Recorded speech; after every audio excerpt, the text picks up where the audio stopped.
2024 மக்களவைத் தேர்தலில் தமிழ்நாட்டில் பெரிதும் எதிர்பார்க்கப்பட்ட தொகுதியான கோயம்புத்தூர் தொகுதியில் 20,000 வாக்குகள் வித்தியாசத்தில் திமுக முன்னிலையில் இருந்து வருகிறது. பாஜக மாநில தலைவர் அண்ணாமலை போட்டியிடும் தொகுதி என்பதாலும் நரேந்திர மோடி ரோட் ஷோ செய்து வாக்கு சேகரிப்பில் ஈடுபட்டதாலும் அத்தொகுதிக்கு மிகுந்த எதிர்பார்ப்பு இருந்தது.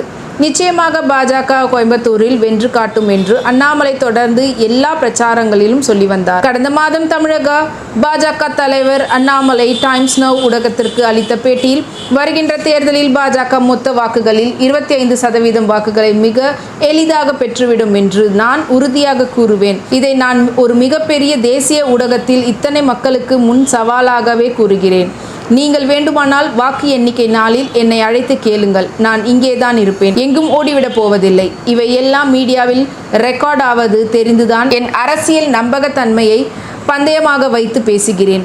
ஏனென்றால் நாங்கள் களத்தை நன்றாக தெரிந்து வைத்திருக்கிறோம் என கூறியிருந்தார். அதேபோல் கடந்த ஏப்ரல் 12ஆம் தேதி மக்களவைத் தேர்தல் பிரச்சாரத்தின் போது தமிழக பாஜக தலைவர் அண்ணாமலை செய்தியாளர்களை சந்தித்து பேசினார். அந்த செய்தியாளர் சந்திப்பில் கேட்கப்பட்ட கேள்வி பதிலளித்த அவர், திராவிட முன்னேற்ற கழகம் பிஜேபியை பார்த்து பயப்படுகிறது. இந்த 2024 மக்களவைத் தேர்தலில் கோயம்புத்தூர் பாராளுமன்ற தொகுதியில் திமுகவிற்கு டெபாசிட் கூட கிடைக்காது. ஏனெனில் மக்கள் திமுகவின் மீது கோபம் கொண்டு ஒரு எழுச்சியை எதிர்பார்த்து ரோட்டில் இறங்கி வந்து கைக்குழந்தையோடு நின்று பிஜேபியின் பிரச்சாரத்தை பார்த்து செல்கின்றனர். இவ்வளவு பெரிய எழுச்சி கோயம்புத்தூர் பாராளுமன்ற தொகுதியில் நடந்து கொண்டிருக்கிறது.